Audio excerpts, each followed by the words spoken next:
Good evening, ladies and gentlemen, and welcome to another episode of America in Black and White, where we discuss the issues that are repressing and causing problems in the underserved African American communities. Tonight, we have a very special guest. We have a guest that's running for the California State Assembly, Mr. Andre Sandford. Let me tell you guys a little bit about Mr. Sandford. Andre is originally from Detroit, Michigan. He moved to Jacksonville, Alabama to attend Jacksonville State University, where he earned his undergraduate and graduate degrees in behavior science.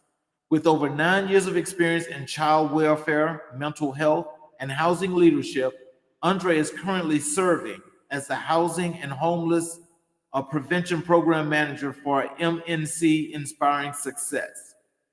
He is also a proud member of Phi Beta Sigma, an organization that engages in community service events in Oakland, California. Andre is happily married to his wife, Victoria Sandford, and they have a son named Omar Sandford.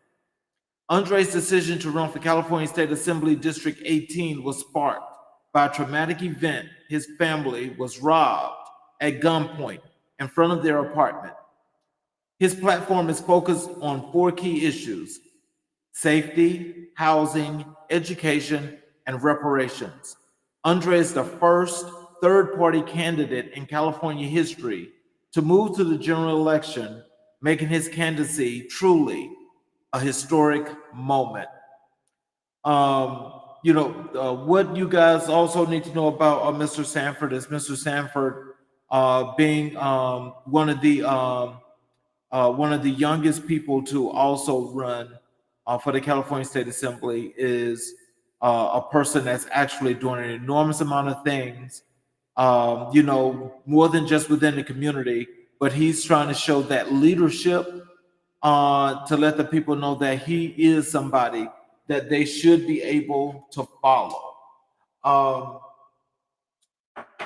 He's leading by example by doing the things that really make him as best as he could possibly be. And I think this platform is one that's going to connect him with more people than he probably could ever imagine, because there's not only just people in his district, but people around the country that are going to be looking at this political season and some of the candidates that are running. As we have some of those candidates on the show, those are the people that are going to be making a really, really serious difference in their communities. So just as we are, getting through and we are getting ready for this show, I just thought it was just really a very important thing to make sure that you all know who this wonderful candidate is. And ladies and gentlemen, I introduce you all to Mr. Andre Sandford. Hello, Andre. How are you? I'm doing good, Charles. Thank you Okay, for are you inviting on me. a? Yeah, it looks like. Do you have a filter or something? Are you looking kind of dark, where we're seeing just a shadow of you? 1 second. Let me There brighten you up the go. light. Now One I second. can see you.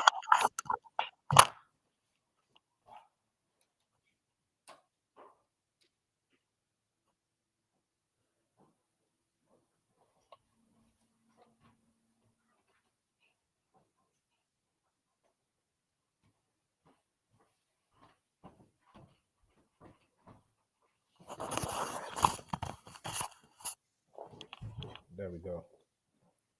There you go. Can you see me now? So, yes, sir. We can see you. How are you today? I'm doing pretty well. Trying to just continue to run this campaign. It's a gauntlet. Every day is important, and so I'm just really just trying to stay focused on the campaign, knocking on doors, talking to business owners, talking to community groups, unions, just really be involved in all three cities of my district. So before we get started, can you tell us what actually interested you to the point that, I mean, because I read in your bio about the robbery that your family experienced at gunpoint in front of their apartment. But is there anything else other than that that inspired you to actually run for this seat in the California Assembly? Yeah. Well, my family always talked about politics. So I always was interested into it. Always been into leadership roles. And so it just was a no brainer after that happened that, hey, you know, I should join. I always looked at myself as a leader. In that aspect, when that happened, it just triggered me to say, "Hey, I want to put my name in a hat." And so here we are. Yeah, and so also I noticed also in your bio it says that you are a third party candidate. So as an independent, are there not many out there in California?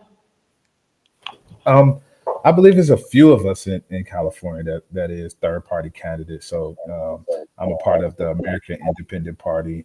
You have some other candidates that's a part of other third party parties, um, Libertarians, the Green Party. Uh, there's a few other parties that's a little smaller in California, but every state has third party candidates, and I'm a part of the American Independent Party, and I'm the first candidate to ever win and go on to the general election. So it's a great feat. So is the American Independent Party, is that just a party that's only out there in California? Because I think this is my first time ever hearing of that. Yeah, so it's ironic that when I first applied to register for um, candidacy, I just thought that the independent party was just independent was me, you independent. So I dove into the independent party.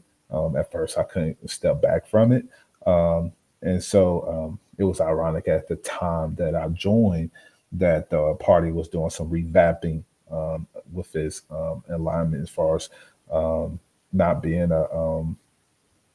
a segregated party. Um, they were not trying to affiliate with any individuals that was racist, and they was just moving away from that old party mindset and just allowing for themselves to be a true independent party, which hence that you see that Robert F. Kennedy got the endorsement. He's a part of our party here in California, and so I aligned with him as well, and I aligned with the party. Okay, so with that being your inspiration, can you tell us what specific changes do you hope to bring to your community? Yeah. First, I want to make a community safe for everybody. I believe that, unfortunately, in our community, um, it has been a lot of crime, right? And so in my district, District 18, which is Alameda, Emeryville, and Oakland, we have two of the three that's top ranked in the top three dangerous cities in the state of California, right? So I want to make sure that we create a plan, which I have a plan.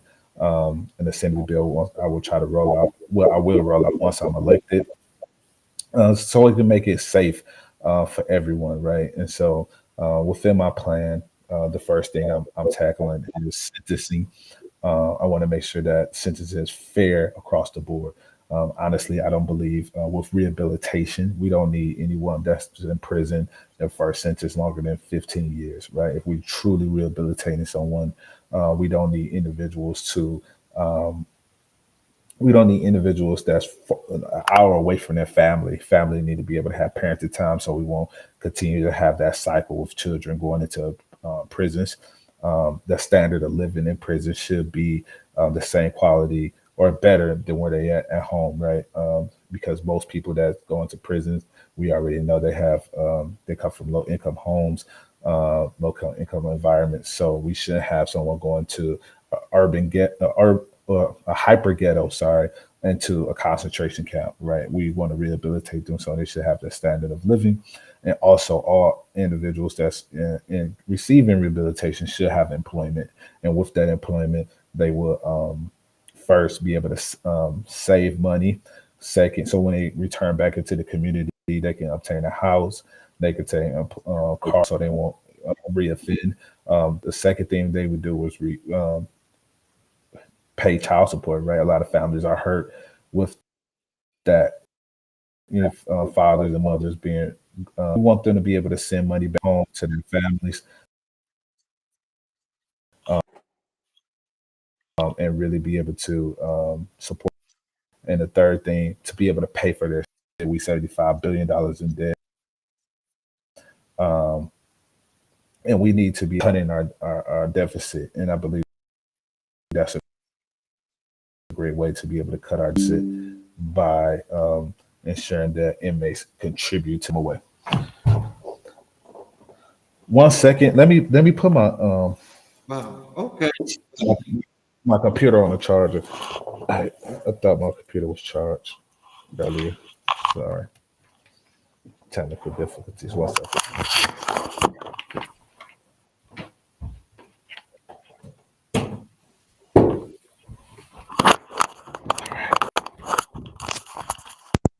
Sorry about that. No problem. No problem. So I was listening to some of those things that you were talking about, especially for people in prison for 15 years and the justice system out there. So can you tell our audience? I mean, like basically, is it the California correctional facilities, or they're like doing things a little bit over the top or a little extra when it comes to prisoners compared to other states, or are they just kind of like running on its own thing because it's basically like a whole nother country out there? Well, California used to have the highest population in incarceration around like 10 years ago. They have changed with a lot of policies, and it drastically reduced, right? So we are not in the top 10 no more as far as incarceration. We have a lot of vocational trainings uh, inside of our rehabilitation centers. So they have been taking the steps to make our incarceration a lot better. I think um, the issue is right now we've been seeing an uptick in crime in the state of California over the last 4 to 5 years, right? We have a proposition called Prop 47, and it allows individual to um, rob or commit thefts up to $950 without it being a felony, right? And so with those type of policies, it's allowing for individuals to, get a slap on the wrist. I believe that we do need to show support, right, with individuals, especially coming from low income families, and we want to make sure that they come back into their community and contribute. But we have to, one, ensure that they are held accountable, fair sentencing, not long sentencing, and ensure that our communities are safe. Right now, the community don't feel safe. Since then, we have some of the highest property theft, the highest crime in America, and the only way for us to be able to reduce that is for us to revamp it. It's coming, and if we're not involved in it, it's going to be detrimental to a lot of people, and we're going to see higher incarceration rates, and they're going to fill up those prisons once again. That's interesting. I think that's a really great one of you. That's a great issue to address because I think especially since you guys were able to come down with the incarceration rates in general. I mean, I'm just also wondering like, what does that look like when it comes to African American men and women? As far as the jail system and the correction system goes there, are there like an enormous amount of them there? Are they overpopulated with that one ethnicity like most of the country? I would say that black and brown people. If you want to be specific, you'll see an uptick of black people inside of the state population incarceration. But we've been doing a great job with a lot of DAs across the state to be able to reduce that. You'd have seen a few prisons actually close down in the state of California. So those numbers are going down. But we still see an overwhelming a population of Black people inside of these incarceration, and honestly, it's just reflecting into the community, right? The community, we are not, making sure that we are taking the necessary steps inside of our community, which goes into my economic development, right? We have to make sure that our economic development plan is in place, right? One of the things that we are seeing right now across the state, but especially inside of our district, with the state, we have a $75 billion deficit that our governor just revised the budget again, and we are, trying to have some cuts to make sure that we don't increase taxes, right? Also, and that's affecting the cities, that's affecting the districts, that's affecting non-for-profits, that's affecting businesses, which ultimately affects individuals and how they're going to their morale into the community, right? If they don't have a check, they're going to try to obtain it any way they can, right? And so we need to have a robust, economic development plan to ensure that individuals are at work. We got the state of California has the largest unemployment rate in the country. We have to make sure that people are getting to work. And it haven't been happening in my district, right? We've been seeing in Silicon Valley. We've been seeing in the last year over 30 businesses, Fortune 1,000 businesses have left to Texas and other states in the country. We need to make sure that those businesses feel that they are important. We need to give tax breaks. My plan is to get rid of the insurance tax break. One of the we have two taxes that the states have to that states have to pay, and I want to make sure that we get rid of that we are getting rid of, or at least slashing those the ETT taxes, right? That tax pays between 1.6 and 6.5% up to $7,000. So that's a huge amount of money. If you got 25, 50, 100 employees, some of these Silicon Valleys have 2,000 employees. They getting tax breaks and taxes. Texas killing us, right? And so we need to continue to make it an entrepreneur state. Inside of just the city of Oakland, in the last 3 years, 30 businesses had left. We have 44,000 business. Now we only have 30 business. And with that, we have $35 million that we haven't collected in taxes. And we have a deficit in Oakland of 177,000. So my plan is to create a revolving loan, go into these major businesses. We got Clorox, we got Pixel, all within our district, and other major businesses and banks. We got Chase right across the bay over there in San Francisco. We need to partner with these corporations, have them pour funds into a revolving loan. The loan might be a little higher, but we need to restrict the access, the credit score for these loans, so businesses can qualify for these revolving business loans, so we can be able to ensure that these businesses don't go out of business, these businesses don't leave the state, and that we ensure that they stay here another 10, 20, 30 years. How do your personal values align with the needs of your district, and how will you prioritize them if elected? Yeah, so my personal values is family first. I love my family. I have a wife and one son and one on the way, another son on the way. So I really pride myself on family values.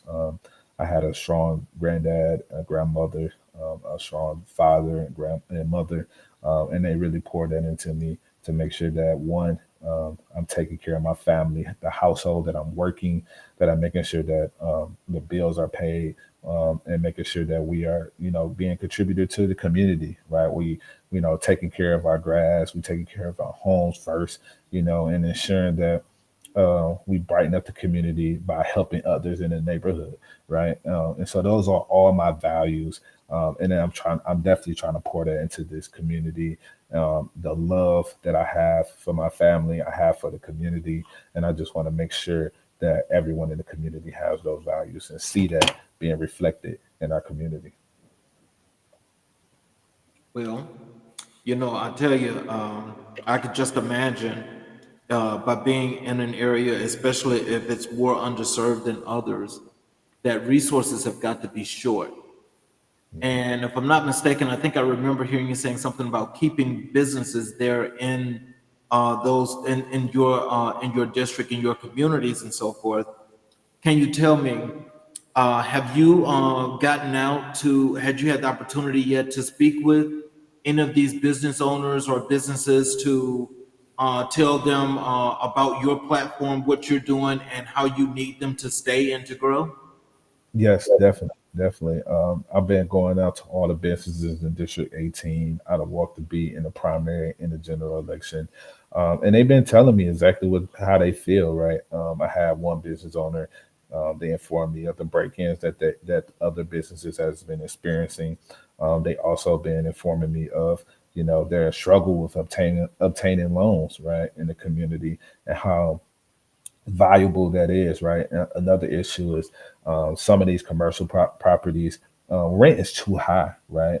They can't afford it, and in order for them to lower, some of the commercial properties have lowered their prices on their rent. Ultimately, they can't go too far on their rent, because if they do, they can be in forbearance of their actual loan, right? Because the value of their rent um, ensures the amount of the property, right? And so, trying to create an assembly bill um, that allows for commercial properties to reduce some of their rent without infringing on their mortgage loans is really key into making sure that a lot of these businesses stay afloat. And then public safety is real concern. A lot of these businesses can't stay open to 6 o'clock. Hence, where Oakland have done that, and they've seen a decrease in some crime, but death is still up. A lot of these businesses are scared to even go out. Stay open past 6 o'clock. Soon as they feel that it's about to start turning dark, they started to wrap it up, and that's affecting their bottom line. Right, that's affecting their everyday profits on how much they're going to earn per month. Oh, well, I can definitely understand, um, the plight, because normally, if you're in a community that they feel is undesirable, then most of these institutions, they want your money to invest in other things, but they can't give you money back to help you grow yourself. I mean, like, have most of the businesses that you spoke with had um, any glaring comments for most of these financial institutions? Yeah, I know one business owner said they spoke on the phone. They told them to come down. Then, hey, when they got there, they was, oh well, this is not the correct place. Not allowing for telling them that they don't qualify as far as their credit score. Um, and so a lot of these business owners there, is really struggling, right, with a lot of these financial institutions just to be able to support them with staying afloat. And so I believe creating a revolving loan, getting the banks, getting the Fortune 1000 companies, getting these major companies to really invest into the community. And then not only just invest with the revolving loan, but also creating a referral program with them. So to making sure that they shop within the district, right? We just had Clorox, that's a Fortune 1000 business here in our district, and they just informed not too long ago their employees not to even go out and shop, not to go out and eat on lunch, right? So that's affecting the bottom line on a lot of the restaurants downtown in our district. And so we need to really make sure, one, the public safety is really it is a main focus, right? And so one of the things I want to do is make sure that we, you know, lobby once I get there, lobby for a state of emergency so we can get more officers until we completely hire and staff our police, because that defund the police really hindered our policing in our district. Um, and then two, that will help also bring some loans down to our district that some of the banks won't, provide the to these small businesses. So, can you elaborate on your stance regarding key issues such as healthcare, education, and environmental sustainability? Okay. Can you say that? So you said healthcare, healthcare, education, and environmental sustainability. Yeah, definitely.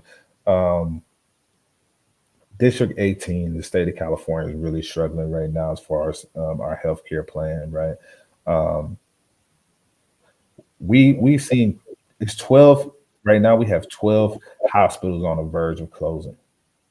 You know, that contribute to our Medicare, our felon Medi-Cal that we have here in California, and the reimbursements system that we have in California. A lot of our hospitals, they are not receiving that reimbursement, which they have to cover in some way, which resulting in their bottom line. They have to resort to either relocating states or closing down, and it's really affecting our rural area, and it really is marginalized black, brown, and women across the state of California, right? I definitely want to make sure we stick to the basics, right? With our budget, we have to really get really basic with our budget and the essential needs, right? And healthcare has to be one of those important action items that we cover, right? Making sure that we cover it 80, 90%, so we can keep our hospitals afloat. Education, right? And before I even go into education, having and assuring with our reimbursements being 80, 90%, the safety of the safety conditions for these doctors, for these nurses are put on the forefront, right? A lot of these hospitals employees are going on strike. Just in San Francisco, they're going on strike because of the unsafetyness within these hospitals. And we need to make sure if we are reimbursing you 80, 90%, then the standard of the hospital and the safety of the hospital needs to match that reimbursement. And I definitely want to stand for that. But we have to get back to the basics, fund the hospitals, fund the education. Our education system is failing right now. We are around 33, ranking 33 in the nation as far as education. We are seeing hundreds, if not thousands, of teachers, parent pros, janitors has been fired. Just here in District 18, we have 5 to 10 schools that's about to be closed and merged, which means that a lot of these students about to be having class sizes 30, 35, 40 students in the classrooms. Teachers, supporting students with IEPs in their classroom. It's really a struggle. My wife is a teacher over here in Oakland, and I know firsthand that a lot of these teachers don't have that support. And with these cuts, these budget cuts, it's really like we just felt our. I honestly feel like we are failing our children. And I'm the only candidate in this race that's willing to fight for our students, fight for these schools. We got Inglewood school district that they about to completely close down. It's ridiculous. We have these black schools, predominantly black schools, Inglewood, Oakland, Richmond, Vallejo. They all are oversight, and they don't have no control over their district. Taxes is out the roof, and is ridiculous. And we have to have a candidate like myself is that going to come in to make sure that we properly fund with if the cost of inflation, right? We have to properly pay our teachers. And I'm planning about ensuring that if we cannot pay our teachers and we can't fund our teachers, to eliminate state taxes so our teachers can have a living wage. Our teachers can't afford to live in the state of California. Honestly, we don't even have the credentials. They looking into a lawsuit because we don't even have enough teachers that's credentialed in the state of California. It's ridiculous out here, and I plan to fight to make sure that the teachers have a living wage, that our students have small class sizes, and that we don't have oversight amongst our Black community school districts.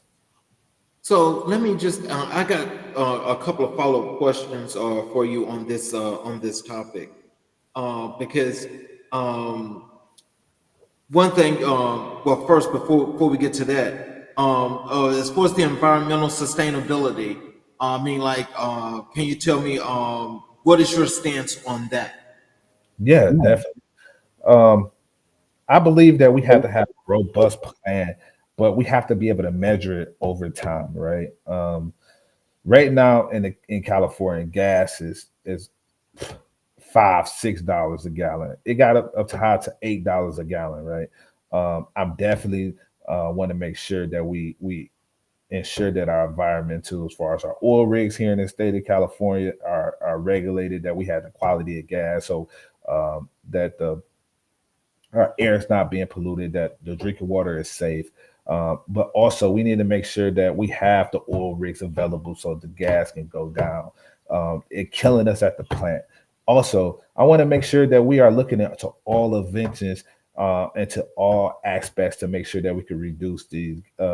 To not reduce, I'm sorry, to transition into the future, right? Which is electric cars and hybrids, right? We have right in Georgia, we have a gentleman out there in Georgia that just created a method to be able to turn gas cars into electric cars, right? We need to be, tapping into him, ensuring that we have him out here, we making that transition as quickly as possible, because people pockets is being hurt. I definitely want to protect our waters, our drinking waters system in California, and making it more accessible by building, building.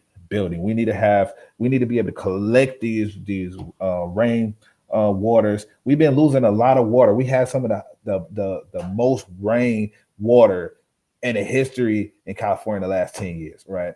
And we lost a lot of it, right? Because we don't have the infrastructure to be able to make sure we collect that water and make sure that we sustain that drinking water for the community. And we need to build those infrastructures.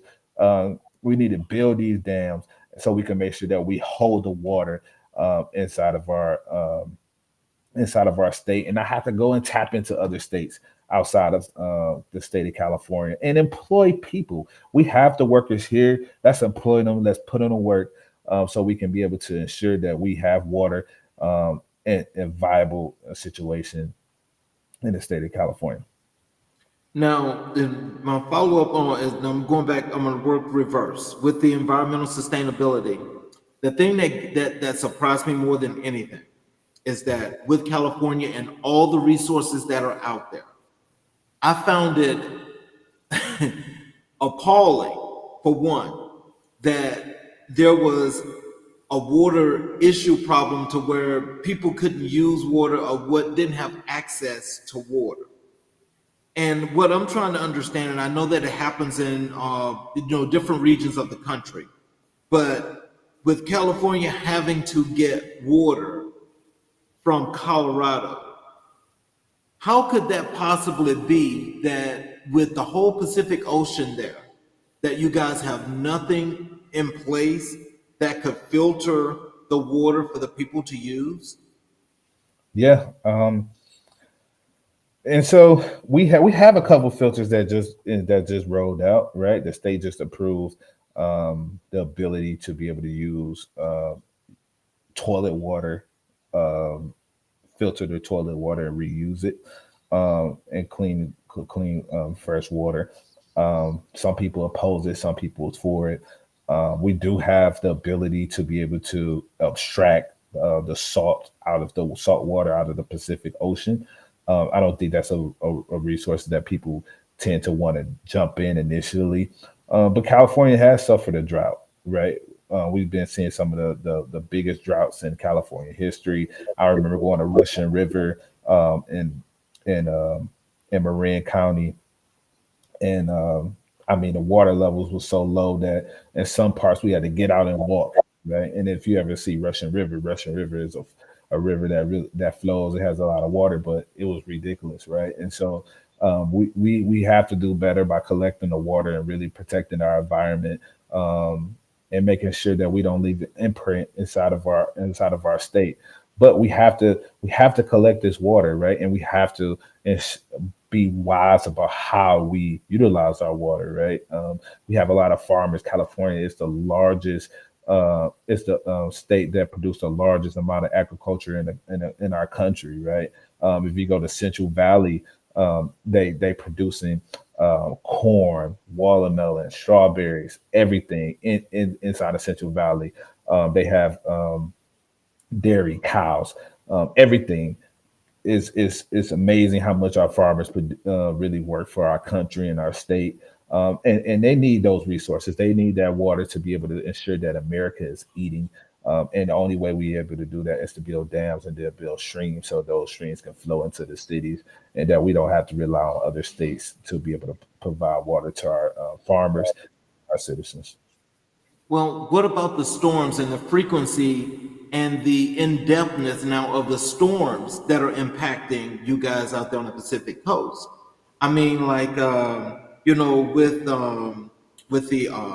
I think if I'm not mistaken, that there's been like this surge of earthquakes, and there's like a volcano somewhere over there that's erupted. Then there's all of a sudden these rainstorms that are causing these mudslides. That's, as you say, when the rain. I remember the rain was really really bad up there, and they had Yeah. these mudslides and so forth. I mean, so are you and your team actually working with an actual plan that you want to introduce if elected to get into the assembly to work on those things? Yes, definitely, definitely. Um, and so California, and I could just say personally, I've been out here 6 years. Since I've been in California, we haven't had that much rain in our district, right?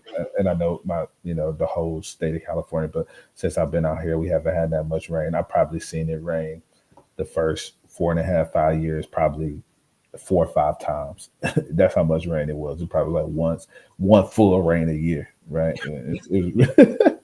Like, and we ignored in California. So imagine Southern California, right? And so a lot of places, a lot of cities was not ready for the rain that it came, the storms that came into these cities. But it really just put an eye opener into one global warming and what we have to get prepared for. We had hurricanes. We since the 5 years I've been here, I mean, sorry, 6 years I've been here, I never saw a hurricane that came from Mexico into San Diego up to LA. I think a little bit of LA. I think it was like a tropical storm once it started hitting California. But it really just was an eye opener about global warming, what's ahead of us, and how we should prepare and how we should be ready, right? And so a lot of cities across the the Pacific that's inland, that's not inland. I'm sorry, outland that's off the coast. Is started to take those measures, starting to work with emergency planners, really started to work with the federal government, and luckily the federal government came in and in the time to make inflict state of the emergencies to be able to give them the access and resources and funding they need to be able to rebuild effectively. So I'm planning on to ensure that I continue that effort, continue to work with cities on a local level, right? And that's what we have to do as state officials. I think the government sometimes could be the state government can not really extend their reach and really support these cities, going to these cities officials, the mayors, city councilmen, and ask them, hey, what do you need, right? What transpired? Do you need support with ensuring that y'all have sandbags to protect, the coast, right? Right outside of our district, we have San Francisco, we have Pacific, we have Half Moon Bay, and so all those cities was really affected. And then if you keep going down the coast, all the way down to San Diego, Highway 1, all those cities was affected, and we need to ensure that we are putting the plan in place. And I think those leaders should take the wheel, and we should learn from them and get those advice and create a great strategy for the future. Okay. Now, when we get back to the healthcare part, and you were saying that healthcare is not being funded. So, does California have a conservative issue when it comes to the Affordable Health Care Act? Because with that being signed into law, and we got as many people as we have that's been afforded health care, Mhm. what is happening in California that's actually taking that away?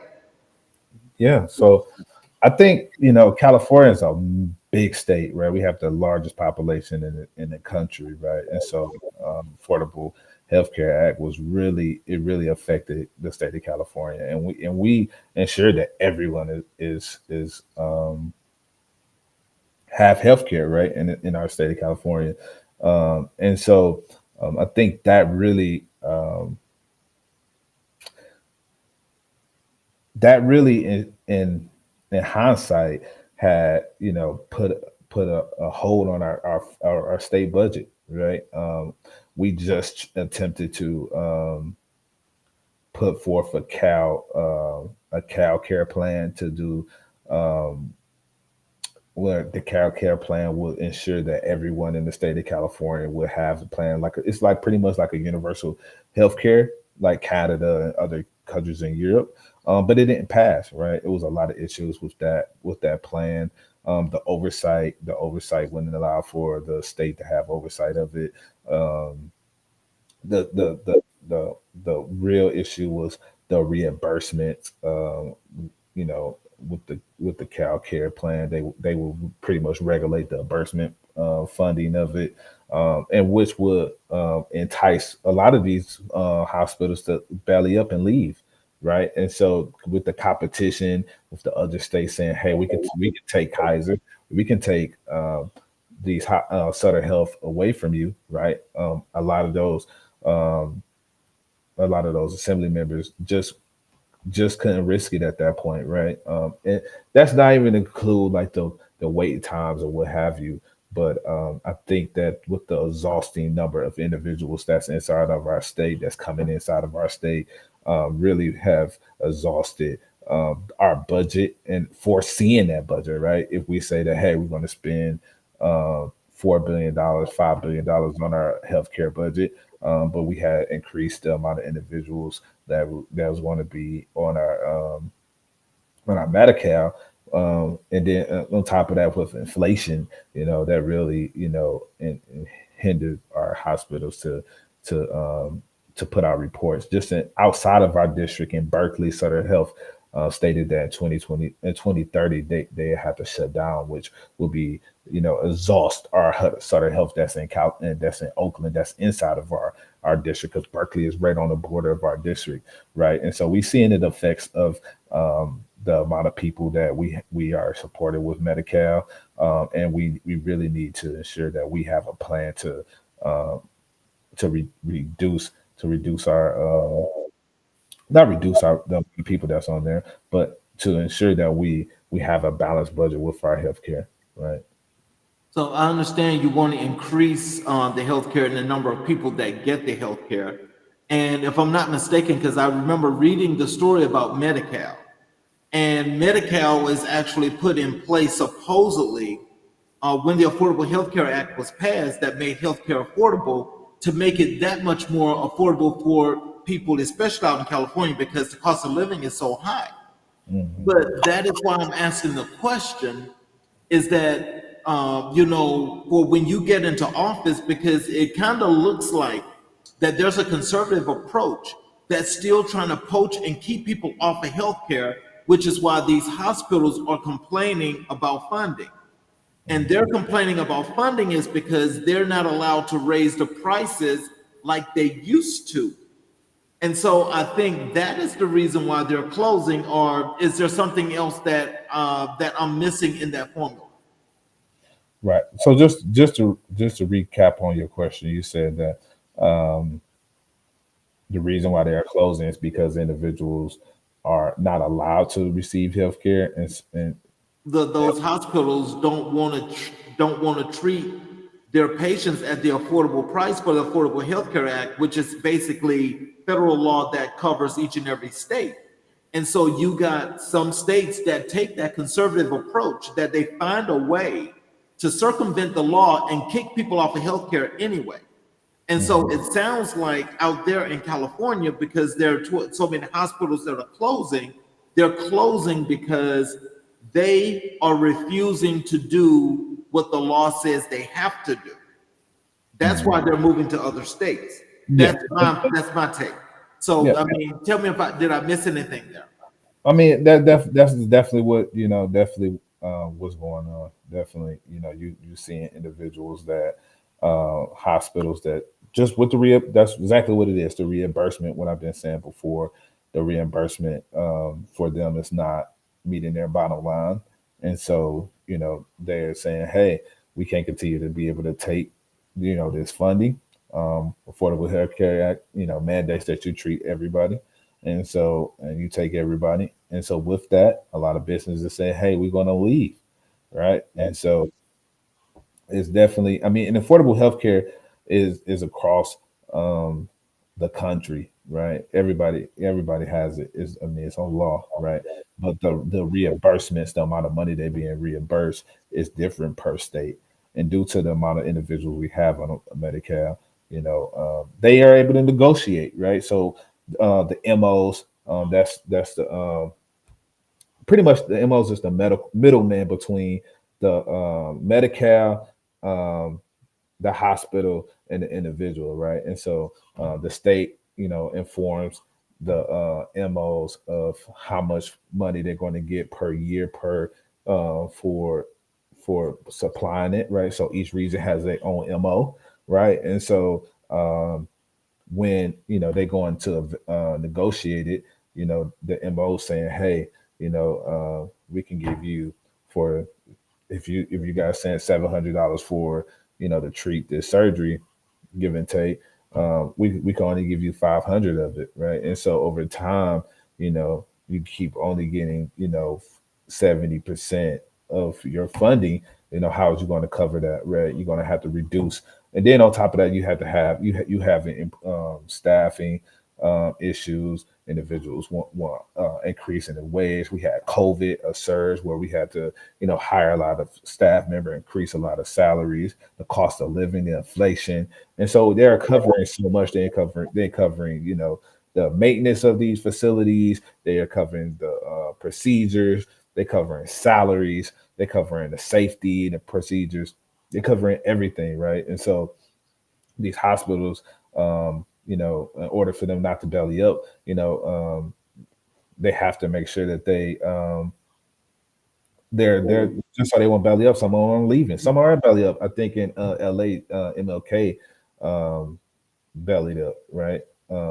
Was it MLK or the hospital before MLK? I can't remember, but in LA they experienced the same thing. A hospital said, "Hey, they was distracted out of their with the reimbursements, and they left, right?" And if you want, you can say it's like these hospitals are taking a conservative approach, but it's a business, right? When you look at a business, you can't, and I don't want to say we looking at a business because health should be equated across the board, right? No matter what. But we have to, one, as a state, find a way to make sure those prices are reduced for the hospitals, right? Making sure that the prices are reduced is making sure that we, work with the federal government, work with the states to make sure that the hospitals don't have to pay so much money for the procedure equipment that they have, making sure that they don't have to pay so much on the on their on the equipment that they have in, and the other items that they have to buy across the state, I mean across their hospitals, and so they can reduce their budget, and so they can be able to afford to keep afloat. But a lot of these hospitals are finding it very difficult for all the changes and demands that they have, and it's unfortunate because you know we can't treat health as a business, and I don't want us to treat health as a business, but the hospital runs as a business, just like a lot of not-for-profits runs as a business, and so we have to treat it as such, and we have to be realistic because if we don't be realistic, we're going to continue to have more hospitals that close down in our state, and I don't want that. Yeah, I don't think nobody wants that. And one last follow up to this is, can you tell us how does the funding in the state of California goes when it comes to, because it's divided in half as north and south. With you guys sharing the Bay Area with San Francisco, how does funding goes to the city of Oakland? Is it funded properly? Yeah, so the state of California is I mean, you have the southern Bay, I mean Southern California, Northern California, but the state don't divide the budget.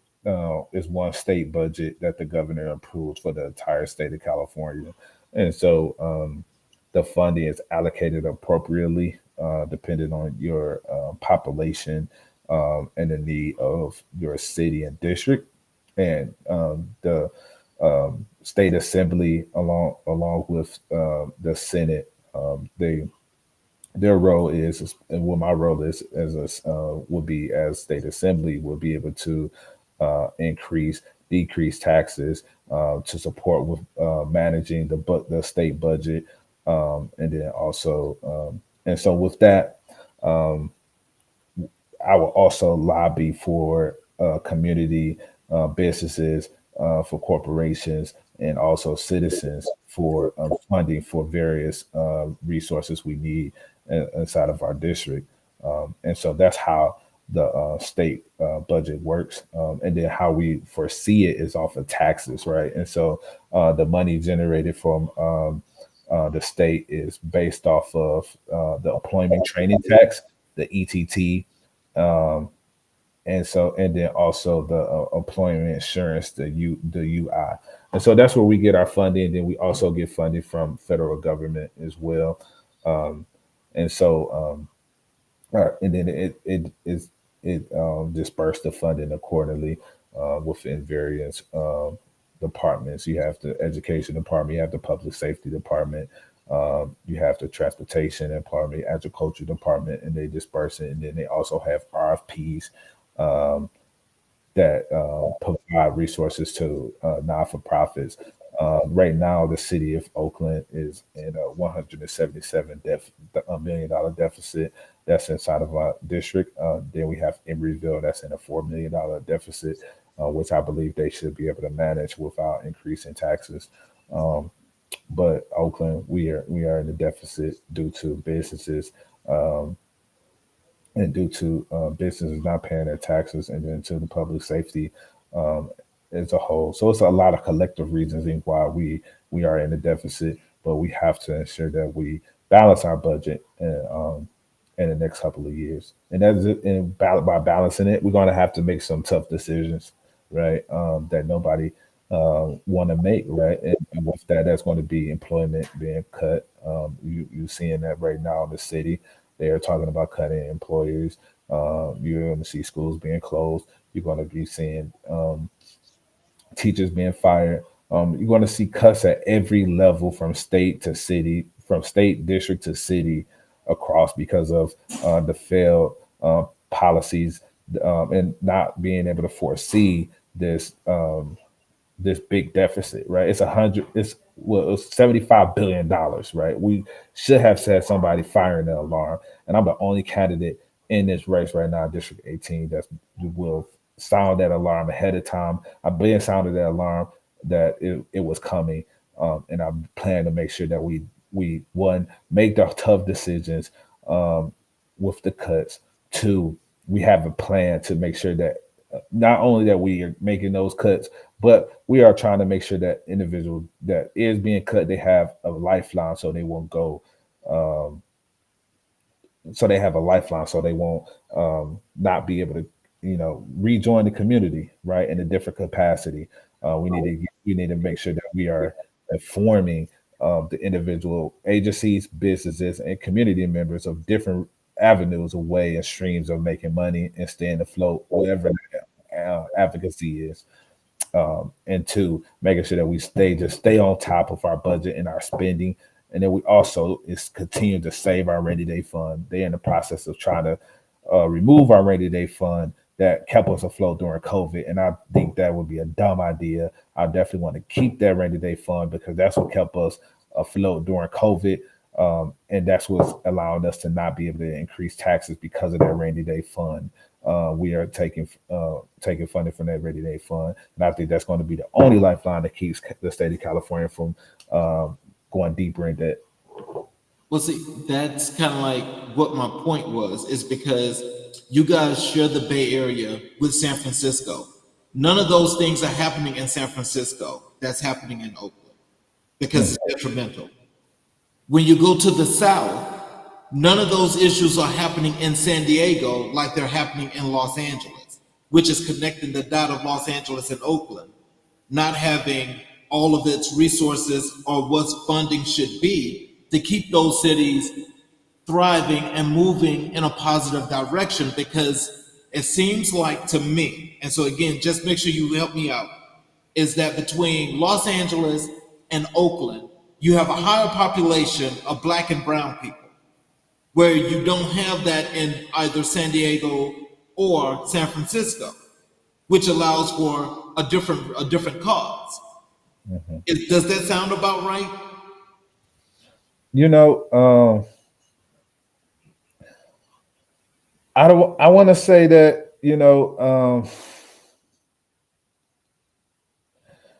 I can't agree. I mean, San Francisco right now is facing an $800 million deficit. Um, I know that all across the state of California, they having deficits. Google just announced that they going to be downsizing after their lease. They're going to be moving. There's a lot of tech jobs have relocated out of South Bay, as far as like San Jose, Mountain View, and so everybody is feeling it. And some's feeling it harder. San Francisco, they have a larger debt than us. They almost had $1 billion. They had $800 million in debt. Um, they having staffing issues, right? They got $80 million in $80 in overtime that they pay in their police department.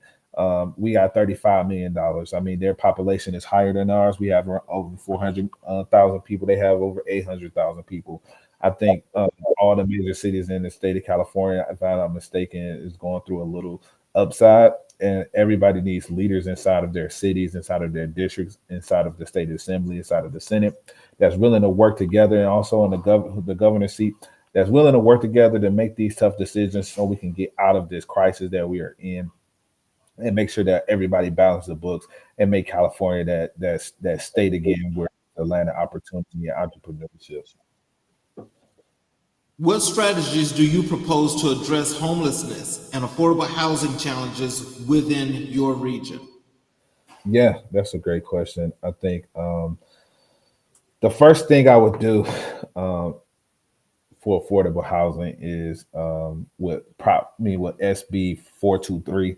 SB 423 is with the allocation of affordable housing. So all the new affordable housing that's being built across the state of California is only allocated 10% of their units to affordable housing, and the 90% of their units would be to a luxury or the luxury apartments or the style of apartment that they choose to build. The thing about that's alarming is that we have the highest population of homelessness in the state of California. Um, and by doing so, we won't be really in taking attacking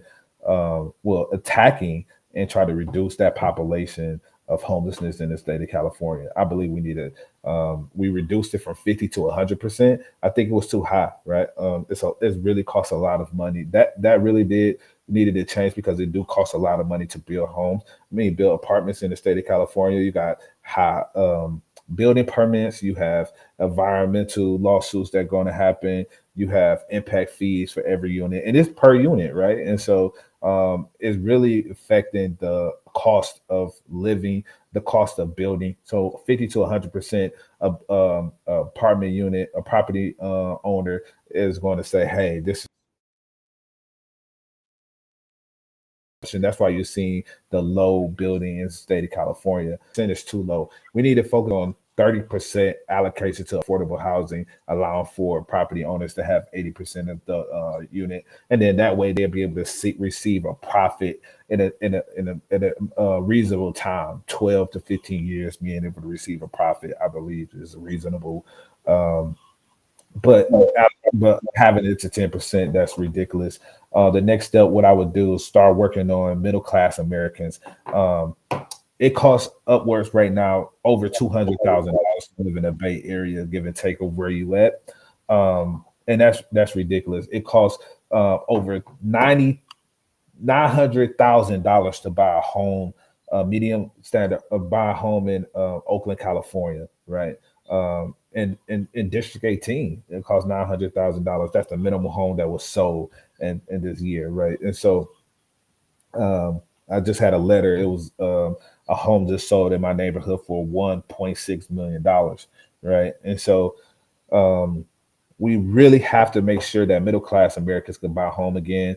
a building permit for a 1,500 square foot property just to build costs $393,000 building permit. Not even putting hammer and nail yet. That's ridiculous. We need to slash that by 98%, making it only $1,000 for. I would say 99%, making it only $1,000 for individuals to be able to obtain a building permit. All across America is no more than $1,000. I don't know why. California. I don't know why in my district it costs so much. We need to stop that. The impact fees. Is really hindering people from being able to obtain homes. It's costing upward of $1 million in fees to be able to build a home in my district, and I want to be able to eliminate those impact fees, those permits fees. Also, I believe we need to be able to have a rent cap in our state of California, at least for the next 5 to 10 years, and to ensure that individuals can be able to get an apartment, stay in an apartment until we build our way out, so we can be able to provide the American dream again for individuals to be able to buy and purchase homes. Um, and then finally, um, yeah, that's it. That's all it is. Oh, and finally, environmental lawsuits. I think we need to put a plan on environmental lawsuits for the next 5 to 10 years as well. An individual could just come out and say, "Hey, they're gonna be too loud," um, and then now you tied up in a lawsuit. The environmental lawsuits is really killing us from building, and we need to put a stop to that as well. Oh, well, not a stop, but a pause. We could come back to it later, but we got to pause it. So, how are you going to implement this to the people in your district? And how are you going to get this information out so they can know before time what's taking place and what you're going to do about this?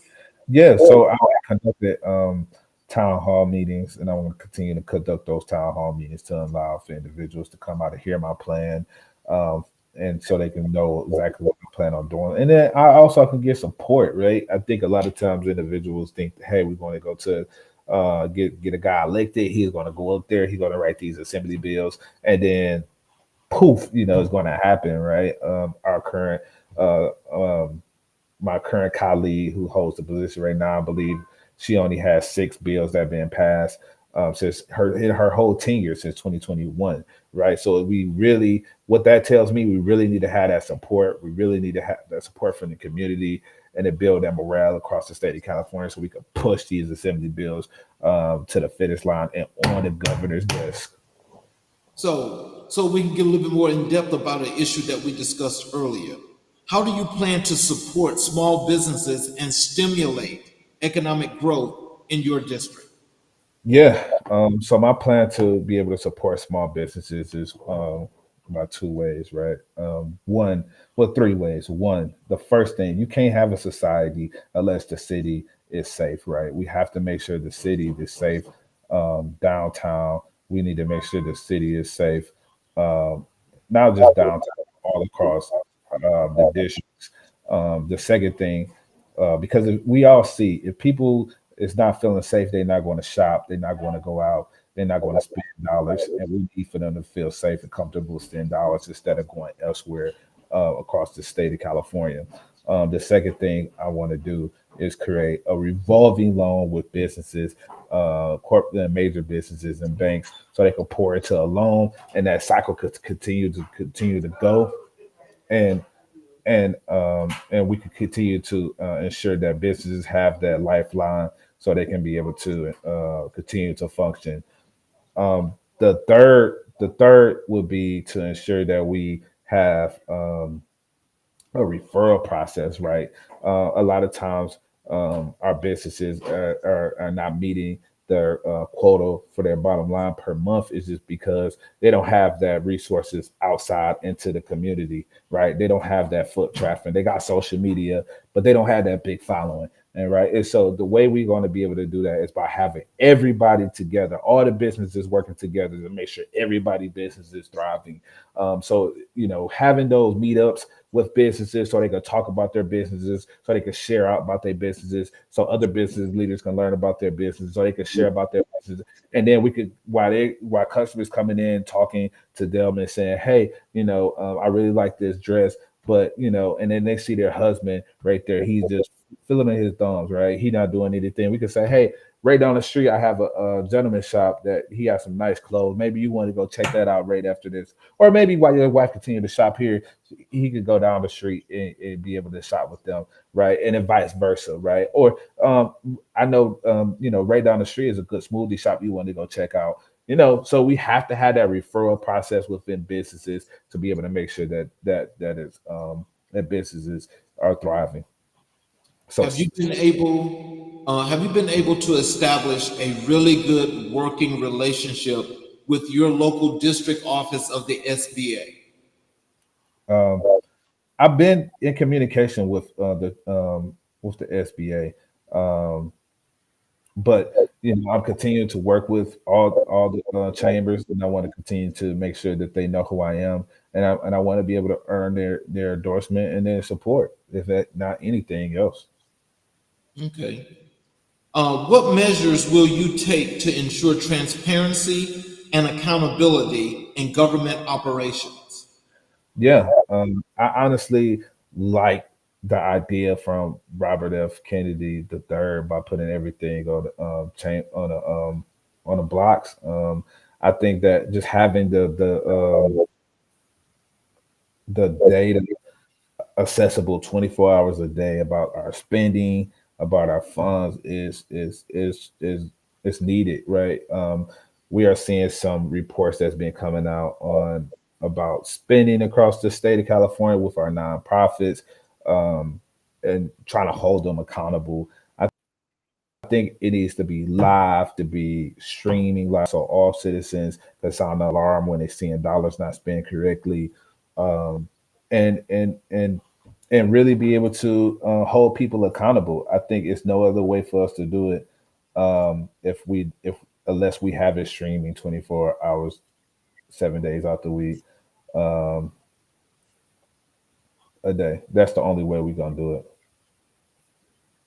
In what ways will you advocate for marginalized communities and ensure their voices are heard in legislative decisions?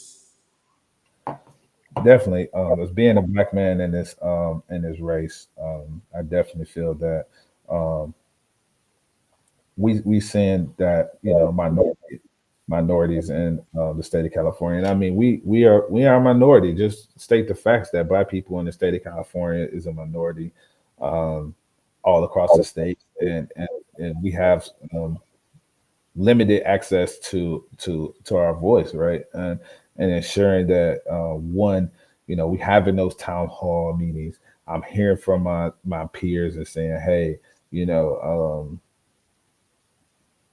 they telling me, hey, we need more funding for infrastructure.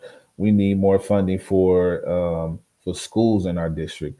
We need more um, police officers, right? We need more accountability for our police officers. We need an oversight.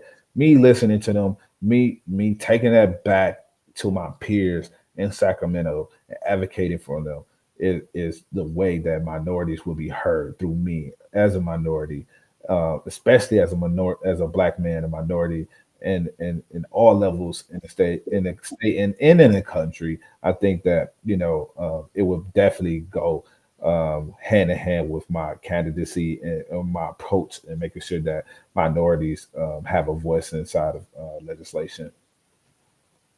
So, how do you intend to collaborate with other political leaders to achieve bipartisan solutions for your state's challenges? Um, I think also that one not partisan is why I chose to be independent. Right. I'm glad that my party have realigned themselves. Um, but I chose to go independent because I saw across America, I saw in the state that we don't have that partisan right now in the state assembly and the state senate and in the governor's office is controlled by Democrats, right? And legislation is still great legislation still is not coming out of our state, right? So we need people that's independent, free thinkers that's going to make sure that hey, we could create a deal. I'm always about making a deal for the people, right? I take the top three things. that my side, top three things on your side. What are the things you willing to compromise for this deal to be to go through for the people? Because it's not about me. I always think about it. It's always about the people, and I think that's what the legislators in the state, in the city, and in the federal government fail to realize. It's not about us, and our job is to be able to go and represent our districts and go and represent our constituents and be able to deliver. And it's not been happening, and I plan on doing it once elected. Well, yeah, but see, just for clarification, I mean, like when I said I wanted to know if you are going to, if you intend to collaborate, you Yeah, know, with those other leaders from a bipartisan perspective, meaning, that, Democrats, Republicans, and independents coming together. Are you going to be able to come together and work these issues out with these people in order to get your legislation passed? definitely. Right. That's what my plan is. Right. Is to make a deal. That's the biggest thing. Right. Making a deal. You taking your top three. I'm taking my top three. What is the top three I compromise? Right. Give or take if that's what it is. Right. I think that's the approach I want to take every time I'm challenged with collaborating. I also collaborating right now. I communicate with Republicans. Communicate with independents. I communicate with Democrats on my campaign trail. I just don't stick to one party. That's the biggest thing about being an independent. I have to be able to move and shake in the rooms, and I want to take that experience that I'm having right now on the campaign trail straight into Sacramento and to be able to collaborate with all parties to ensure that the people are represented and we are getting the policies passed that's going to affect them and make their lives better every day.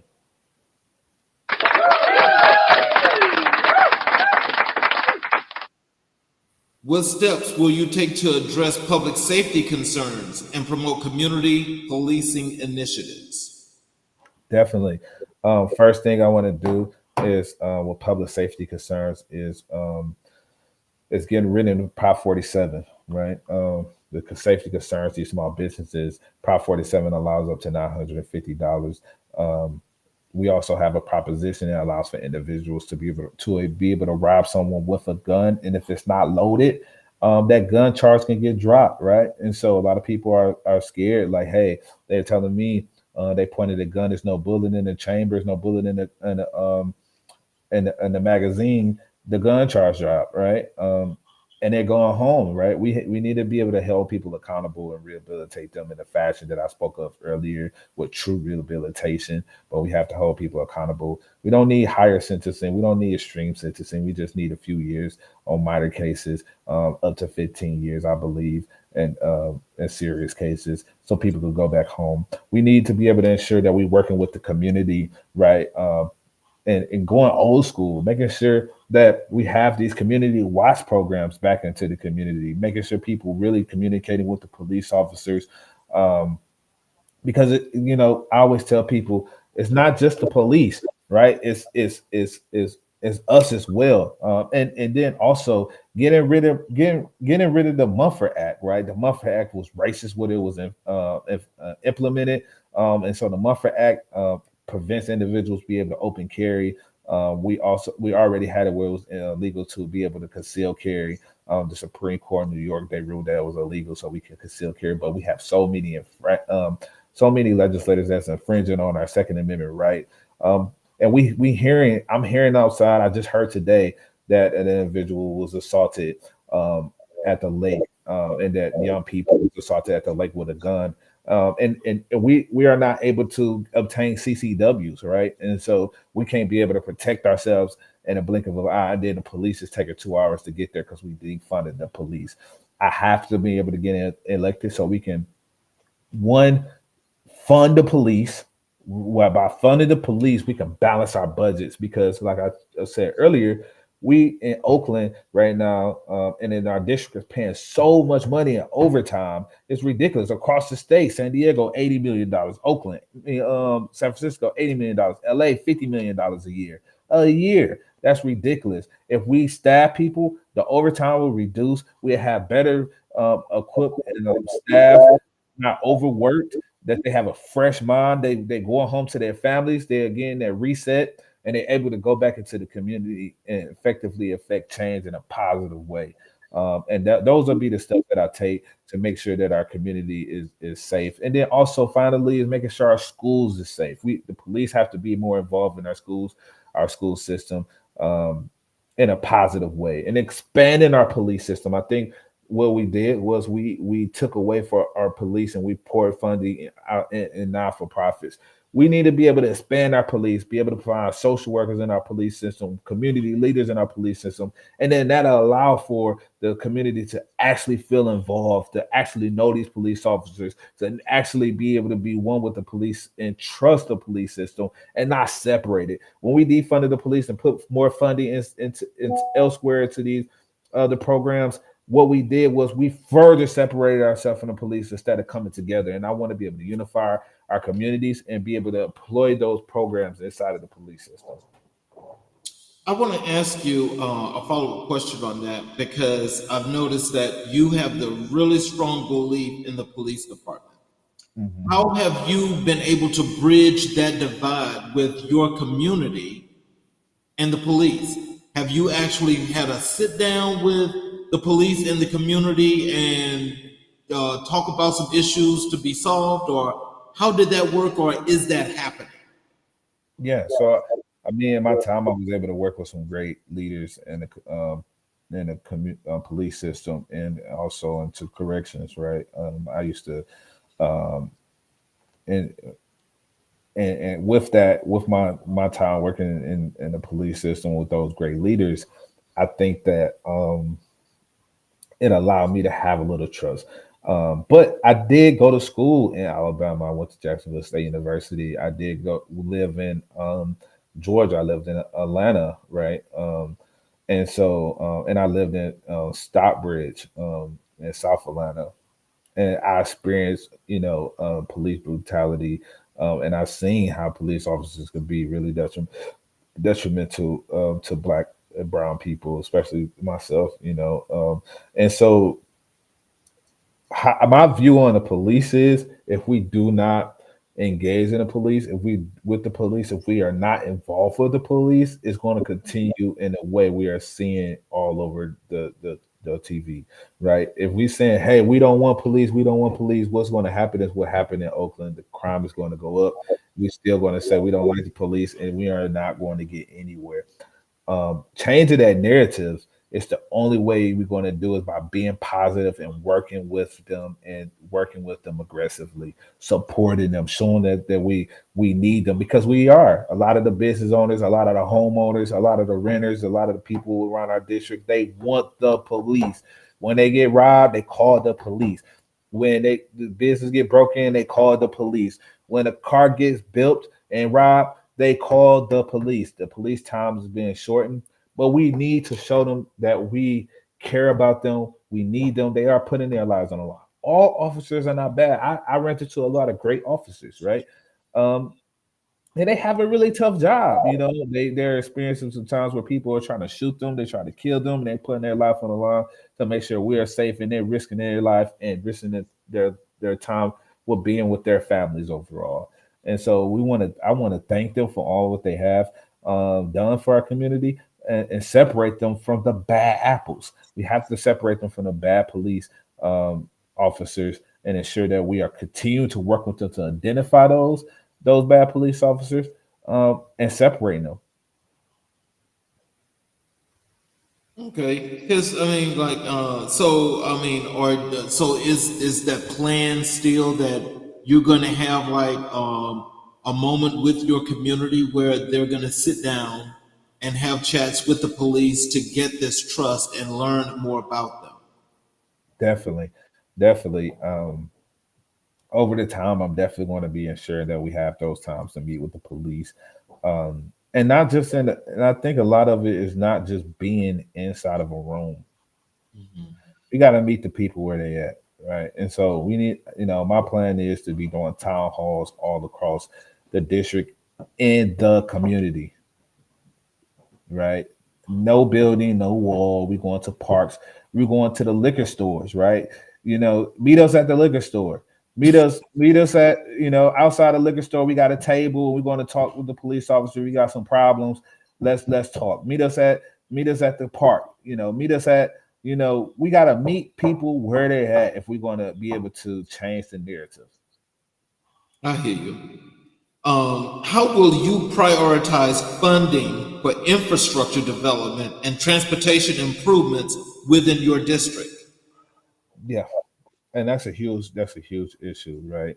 The infrastructure. I could tell you myself, I'd have ran into some potholes, and we don't got no snow. And I'm like, man, it's crazy. Like I'm from Detroit, and we had some serious potholes. That's because we got a whole bunch of snow, a whole bunch of salt going down, but we don't get snow, right? And I'm like, where is these potholes coming from? And they are big. Like, I mean, they are taking some people cars out the game, and so that's really a viable issue that should be addressed, right? And so ensuring that our infrastructure is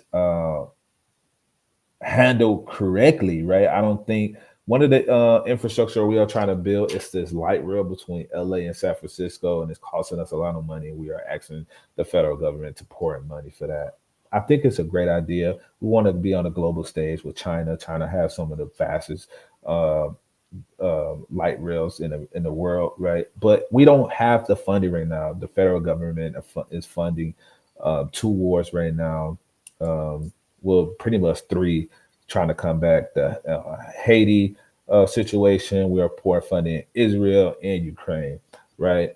So the America, if America is going to be pouring funding for infrastructure, it shouldn't be going to a light rail at this moment. I think we need to pause on that. We need to focus on the viable issues, right? The current train systems that we have in the state of California, these roads, these dams, some of these dam infrastructure is not viable. We need to be able to build and refurbish those dams, and then we need to be able to revitalize these streams to be able to pour the water into the necessary areas like these farmers.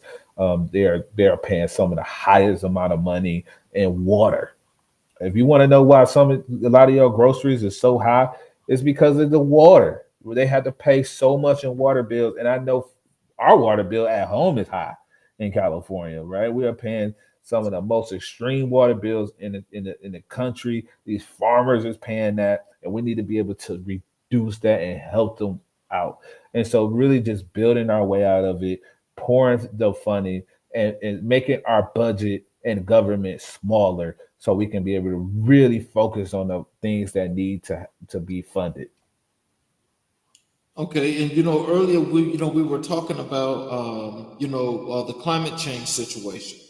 Mhm. Can you share your plans for promoting renewable energy sources and combating climate change on a local level? Yeah. And so, with renewable energy sources, I think that it's been really putting a footprint inside of society in California, and we really going to have to sit down and make some tough decisions. And I think we already have done that, right? California oil has rigs had, and the gas is some of the most just the guidelines on the oil rigs are some of the most strict in the country, right? We've been doing that. We've been we the governor said in 2030 we won't be selling any more gas vehicles in the state of California, right? We just had diesel hydrogen the first diesel hydrogen station in the country out here. So we've been putting in the work. As far as the ocean, we've been protecting our ocean by ensuring that we don't make our state be like a Florida with a lot of tourist attractions to protect the shoreline. So we've been really, really, really focusing on that and really trying to make sure that we reduce the population and prevent the global warming in our state. I think that what we need to do also by easing the tension is, and I don't know if this where you were going with as far as like the amount of funding it costs, because it's costing a lot of money to do it, and it's really is hurting the individual citizens in the state of California and in my district pockets every day. And so I think we need to really look into cost efficient ways to go about doing it. And I think that the entrepreneur that's in Georgia that know how to convert cars into from gas cars into electric cars will be the best and fastest way to do such a thing. And I definitely want to be able to um, provide funding in a way that we did in the Industrial Revolution, when we was able to say, hey, we want to be able to back Ford, we want to be able to back GM, we want to be able to back Chrysler, and they poured that funding in the Industrial Revolution. And I think that's why Lincoln was so praised, because he turned the country into a global powerhouse. And in order for us to turn America into a global powerhouse and to be able to fight back into these other countries and say, hey, we are the leading country again. We need to be able to take the talent all across the country, not just in California, but we need to, pour into other states and other entrepreneurs and other inventors and say, hey, come to California, let's build, and let's show America, let's show the world who we are. So it sounds like you're saying that to find your resources around the country and use them in order to create this change and this offset. Yeah, definitely. Um, Definitely. That was the only way. Um, that was the only way the Industrial Revolution was able to happen, and that's the only way this revolution is going to happen. I would say the electric energy is going to happen. I think we are doing a great job with solar panels. The state has been given paying for homes to be able to um, put solar panels onto their home, and it's really been effective as far as like um, making sure that we reduce the cost of our PG&E bill. I don't know if you heard our PG&E bills has been through the roof. Um, and it's really been effective with preventing fires, right? Because of PG&E, I think it was 2021, 2022. We had the record breaking fires across the state, right? All through the state of California, northern, southern California.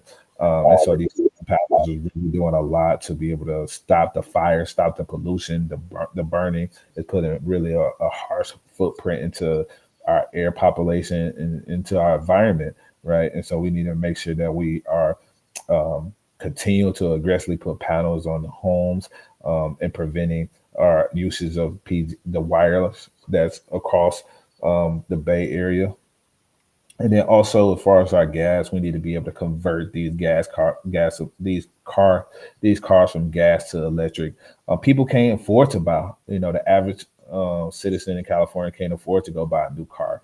You know, we can't afford to go, purchase and two cars at that. A man and a woman is married. We can't afford to be able to buy, two cars at $50,000 a piece or $40,000 a piece out here.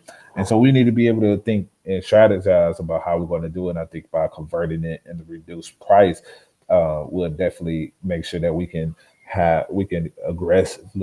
um, aggressively be able to change our dynamic as far as like the pollution with gas.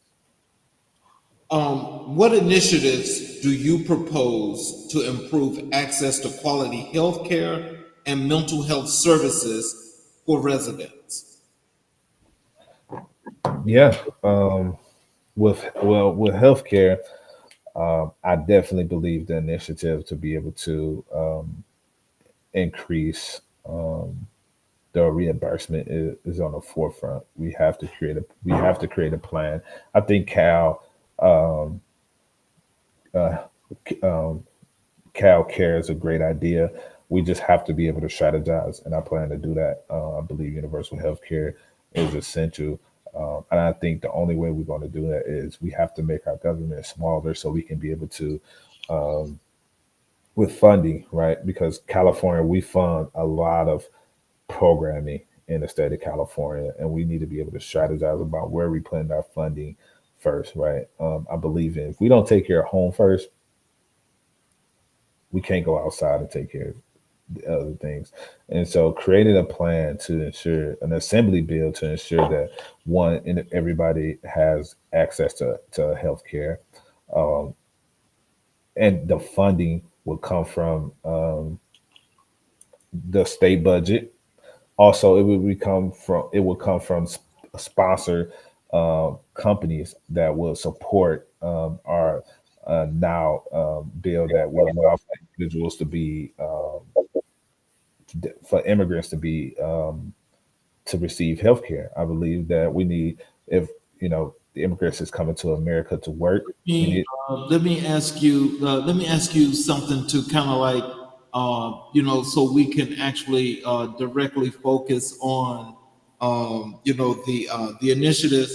So, like, let's just say this: if have you and your team thought about, with not just Cal Care, but of course, with the exchange that is from the the actual monies that each state has to put into the pot via the Affordable Health Care Act that allows states to go into the exchange. So once they go into the exchange, and some people call it Medicaid, some people call it Medicare, but that's in conjunction with the Cal Care.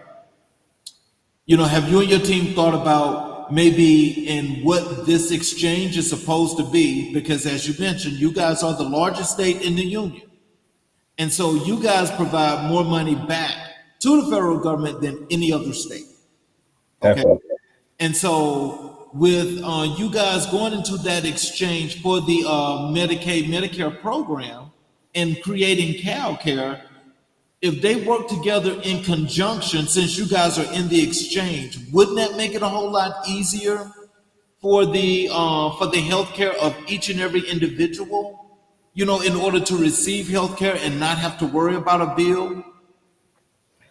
Yeah, I think definitely it does help, but we have MOs, right? And so we have to pay the MOs in that middle conjunction. That's one of the great things about CalCare, what it had done. It allows for it to do just that, what you're saying right now, for us to utilize uh, um, Medicare and also Medi-Cal to be able to reduce a lot of funding, and that's what just was proposed, and that's what's implemented to be able to soften and provide more funding for the state of California hospitals to receive funding to soften their blows, and then we also provided a loan, $100 million of loans, so they can be able to at a 0% rate, so they can be able to pay it back effectively without having to pay back any interest. But I definitely feel like that is correct, right? And that's what CalCal was going to do. It's just figuring out the complexity of that, right? And the way that it'd be favorable for all legislators to feel comfortable with signing. Okay. Mhm. How will you work to reform your education system and ensure equal opportunities for all students? Yes, definitely. So making sure that one, we have to make sure that class sizes, well, not even going to class sizes, we have to make sure that all teachers are paid fairly. So I pose a assembly bill that will eliminate state taxes for all teachers so they can be able to afford to live here. And then so we can be able to recruit more teachers. We already are at a deficit of teachers. We are also struggling to meet the requirement for accredited teachers in the state of California. So definitely making sure that we attract teachers by putting $300-400 a paycheck inside of their back into their pockets so they can be able to afford to live in the state of California is essential.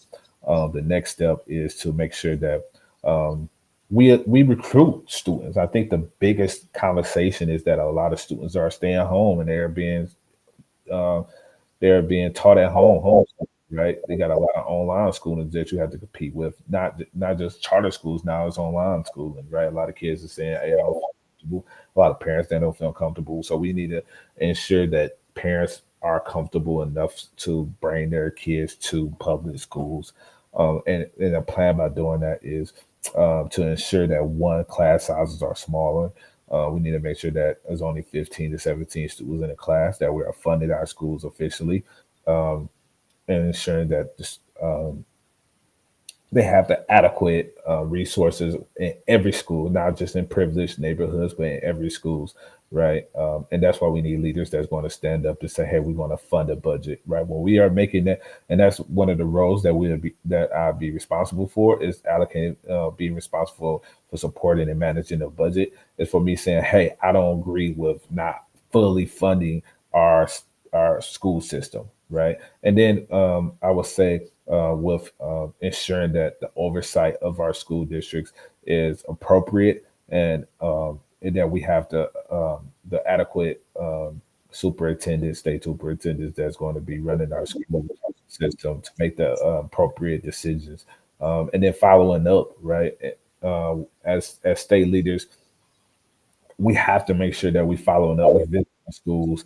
We listening to the teachers. We listening to the parents. We come into the community and asking them what they need, so we can be able to advocate for them in the future. But I believe in the main issue right now in our school district is it's not just a bill. I don't think a bill or a policy would do it. It's all about that budget and making sure that we have legislators like myself is that's going to say, "Hey, I'm not leaving, and I'm not agreeing to a bill unless we fully fund our education." Because our honestly, the our children is our future, and what I mean by our children is our future. If we want to be a global market, we have to have educated students in our global in our school, and they have to be able to have high productivity. Right now, we are not able to do that, and our district, one out of the two out of 10 of a black and brown students is able to read on grade level, K through 12. That's ridiculous. We have to change it around. The only way we do is by reducing classes, funding in schools. And then finally, I want to create a program in a sense of it's called micro society. I attended it at my school in Detroit. We had that program, and it allows for students to actually have a society inside of our school. So with that, students are able to apply for jobs, to work on resumes, to be able to get hired. We had shops like Rainbow Cafe. We had a bank. We had a president. We voted on our president. We had police officers. We had jury. We had a judge. We had lawyers. We had every aspect of a society with, and we had a news show. We had every aspect, and also entrepreneurs. I was the first entrepreneur in our micro society. I watched teachers computers for like 40 micros, and at the end of the year we had an auction, and whoever saved the most was able to go away with big items like computers, bikes, or etc. at the end of the year. And I think that brought upon us a lot of sense of one, saving. We knew the value of a dollar. Also, we was able to create a plan early on, and then also we was able to figure out issues that went on in our society. If somebody we had to change the deaths, we was able to figure out a plan about how we was going to police our policing system. We was able to create a plan about how we was going to move forward in the future, and our teachers and our principal allowed in a micro society, um, they allow for the students to lead, and that was really great. And we had some really great leaders that came out of that. And I believe the state of California will be really really uh, will really benefit from that. And then finally, just to throw out there, vocational training. My plan is to be able to have vocational training because all students, it's not going to go to college. But even if you go to college, it's really great for you to have a trade, plumbing, electric, you name it, culinary arts, CNA. We need all those essential jobs. And in order for our society to thrive, we need to make sure when they come out of high school, they can be ready to work if they don't plan to go to college. And that way it can reduce crime because one, you are able to get a job right out of college, or even entrepreneurship. If you say, "Hey, I want to open my own my own plumbing business, my own cosmetology," and so making sure that we have it on vocational schools across the state is essential as well. So let me do a follow up on that because I think it would be probably tell me if you think this is pretty simplified that and if there's a reformation that needs to be done is to re-implement affirmative action and DEI because apparently your education system out there seemed to have taken on a whole new look when the Supreme Court struck down affirmative action, and now they're attacking DEI, which means that anybody that does not look like a white person should not be in college or should not have a proper education. And so you guys have had an outstanding educational system up until that time that affirmative action was struck down. And so, when I think about when President Obama actually signed into law that trade schools would be free. And so, again, this is another thing that was just into the whole system. But now it seems like these educational systems are crumbling because they no longer want to give those opportunities to those that had them before. Now, that's just how I'm looking at it, and that's what I've seen. So, can you tell me, is that something that you and your team have thought about? Yeah, we definitely have looked at different ways to be able to ensure that minority groups are able to obtain employment, to able to obtain obtain employment. That means you have to obtain education, and I definitely believe that we should roll out a state-funded HBCU. I'm a big component of a big supporter of HBCUs, and I know a lot of individuals out here they go to black colleges because they can't get into um, UC Berkeley, they can't get into a Stanford, they can't get into UCLA, they can't get into USC. Those populations is between 3%, right, at the most, right, at those UC schools, even the state schools, San Francisco State, East Bay. You're seeing low population of the black population there as well, and so a state funded HBCU. I mean, we have over 2 million black people. A state funded HBCU would be just right for the state of California. We just seen something presidential with Sacramento State where the president has a black union for their population. But I think we need to go a step further, right? Because eventually, if God forbid he's not present there, he's not working there, they need to reduce funding. God forbid if a donor say, "Hey, we don't approve of that," or what have you. There's a protest or a lawsuit that might partake because of individuals saying that they are not feeling that it's not inclusive, then I think that is going to be a struggle. And I think the only way we are able to do it, have a HBCU. It's not through the state initially. I'm a supporter with it. I definitely want to pass it, but I don't think it would go over well in the state assembly or through the state senate. I think the only way we'd be able to have a HBCU is we go through the church. I believe the AME Church, the CME Church in the South, they're really big supporters of education. If you look at their budgets, those two churches alone are spending 30, 40, 50% of their budget in higher education. Well, not even higher education, secondary education. I think, I've been really just trying to put the key people together with HBCU uh, regarding HBCU education in the state of California, San Francisco. They have a hybrid program where they're having some students. It's kind of like a study abroad program they have in where it's like HBCU students come in here and they can apply, take classes at SF State or SF, San Francisco University. But as a in the grand scheme of things, it's not that HBCU feel they don't feel protected. They don't feel, well, it's just started this year, so I'm gonna say they don't feel protected, but they're not going to get that camaraderie. I think it's enough churches out here with enough funding to be able to put forth and enough buildings to put forth for HBCU. in a smaller scale, a private scale, then we can privatize it and we can control it and not have to worry about anyone having a lawsuit and it being tied up in court because affirmative action is out due to the Supreme Court. So it would be very difficult to say, hey, in a state, we want to get rid of affirmative action um, in the state, right? I mean, you can. I mean, we can possibly find a loophole way to go through it, but initially, all in all, I think the only way, especially with us having a $75 billion deficit, the only way we be able to do it is we get the churches involved, and we fund our own the black churches involved, and we fund our own HBCU. I understand that very much.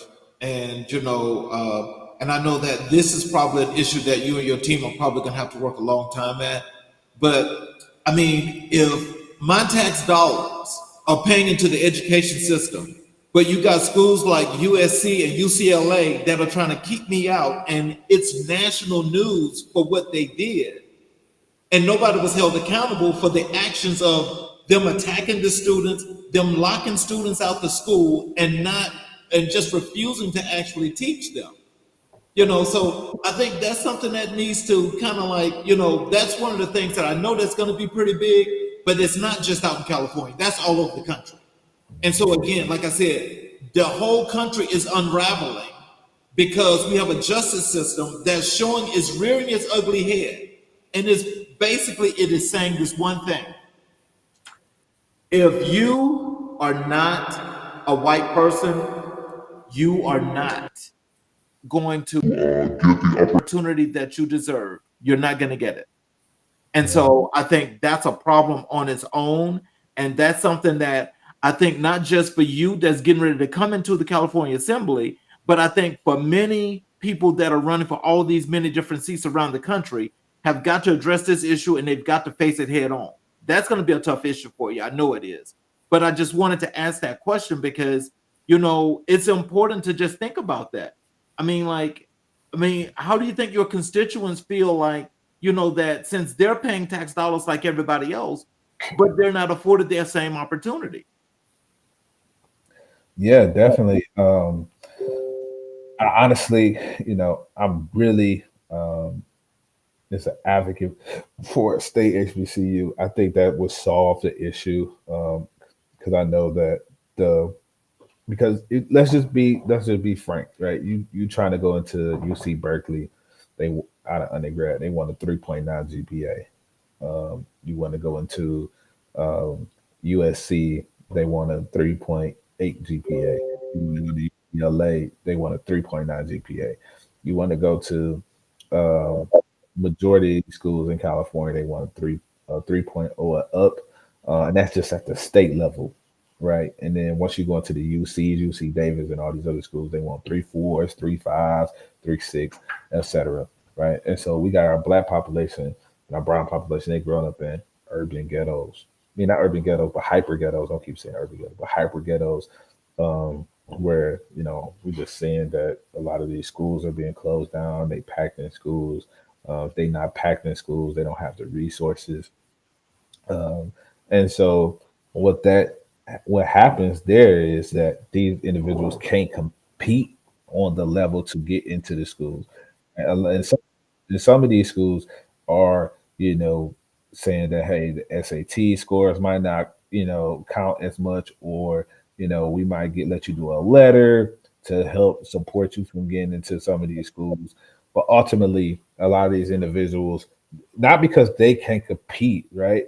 Because they are not smart enough, right? Because, I was fortunate enough to have a second chance. I went to school uh, and I had a 1.9 out of high school, and I graduated with 2 degrees out of Jacksonville State University. I was very blessed and fortunate to be able to do so. But a lot of people don't have that opportunity. A lot of people don't have that chance, right, to be able to do that. And Jacksonville don't even enroll people with a 1.9 GPA. They roll people up their GPA, but they really based off of their SAT scores. You have to have, I believe, a 20 to get inside of into Jacksonville State. So it's really, really imperative that one, we are making sure we start from the beginning, getting our kids prepared to be able to go into these schools because right now, and I'm just attacking right now. Right now, with affirmative action being gone, they are not protected as far as being able to get in school. So we need to be able to ensure that we are supporting, we are pouring into our children with that plan.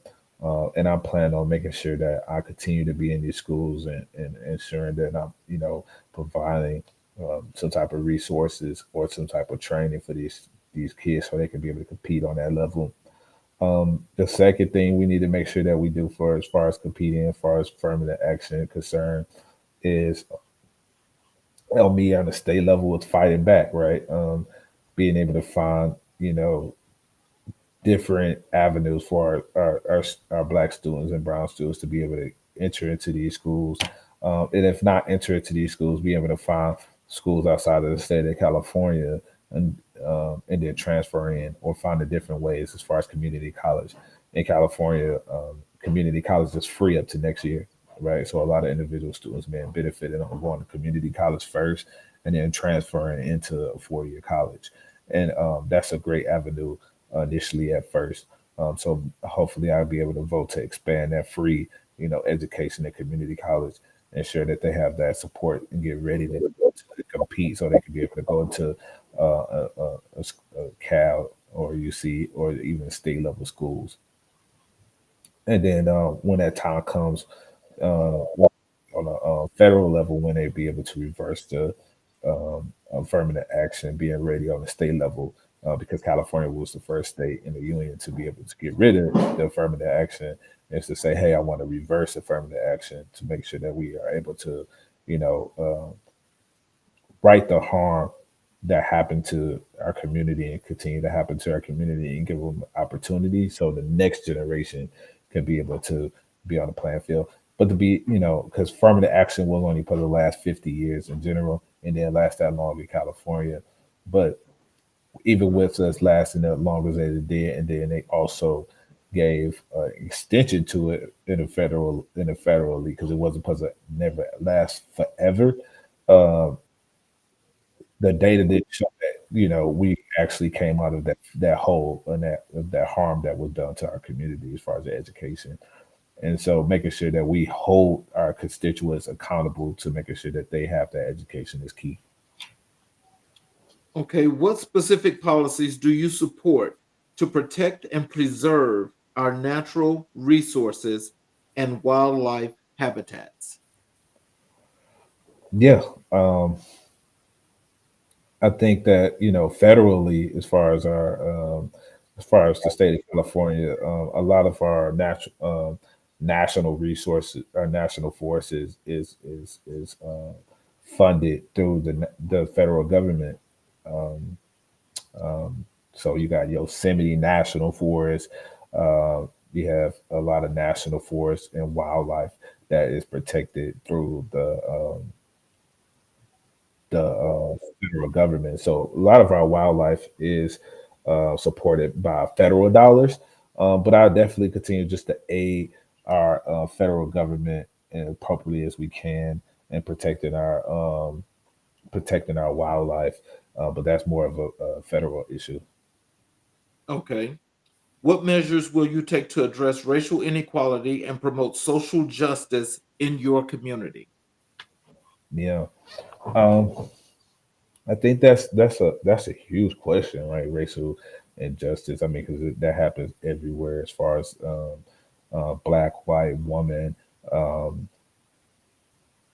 um, gender, and when it comes to equality, sexuality, and I think that we just have to one continue to advocate for progressive um, equality rights as far as race, gender, to ensure that they have an even playing field on in society, right?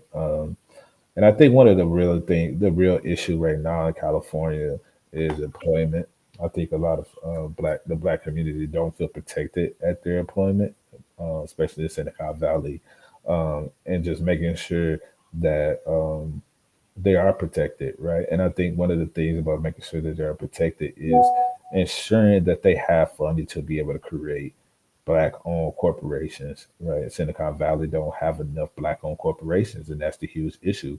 Um, and we need to fund it, right? And so I think that revolving loan um, and will allow for us to be able to fund black and brown corporations in Silicon Valley in the Bay Area.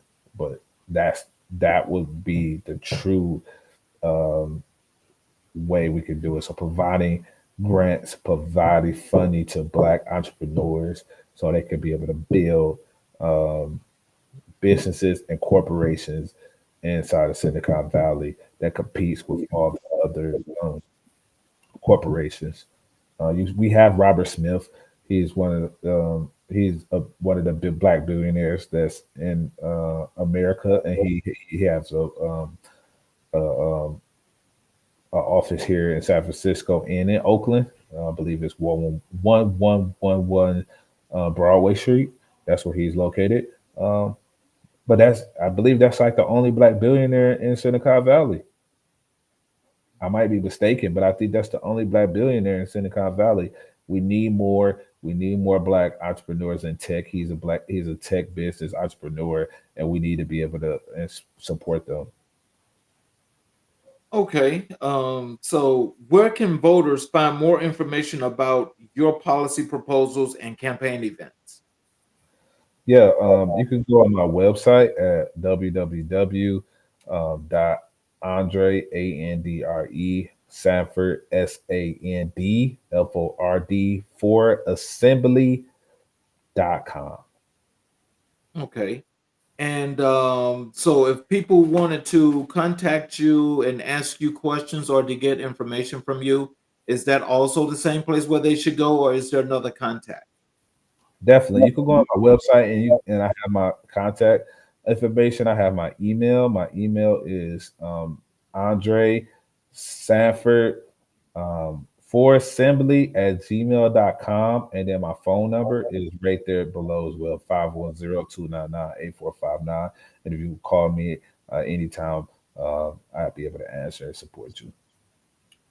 So, in closing, is there anything you like to have your constituents know what they should be, what they should be ready for, what you need from them, what you're going to be getting out to them in closing? Is there anything you want to get say to them? Yeah. So in closing, I want to just thank God for allowing me to come on your show. Thank my wife and my mother and my family.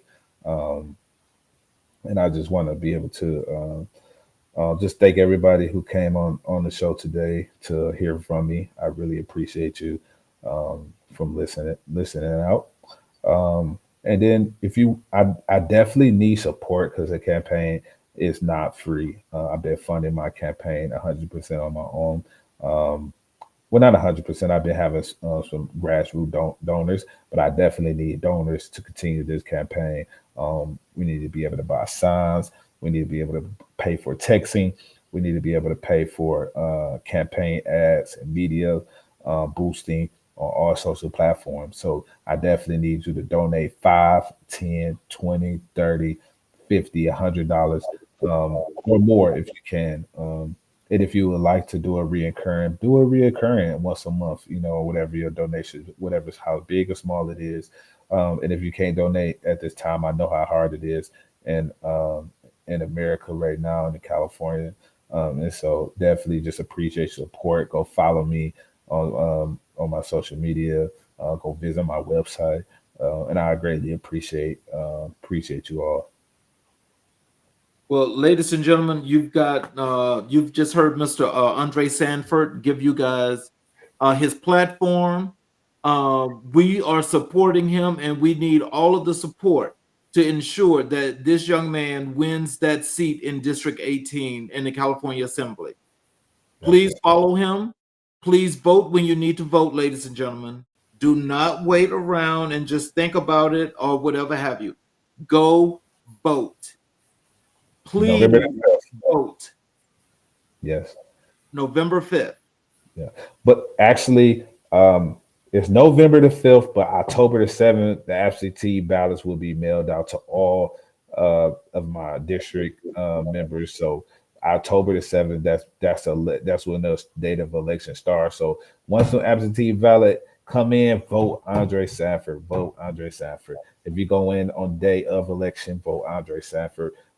We really need change in our assembly. So thank you all. Please have a good night. Thank you, Mr. Sanford, for blessing us with your presence. And we definitely are pulling for you to win that election. I'm confident that you're going to win. So good luck to you. And thank you all for joining us tonight. For those that watched on the YouTube channel, I would appreciate if you all would please hit the subscription button and also hit the notification button in case there's any shows that you miss, that you're able to get those shows whenever you want to look at them. You all have a good night, and we will see you all tomorrow.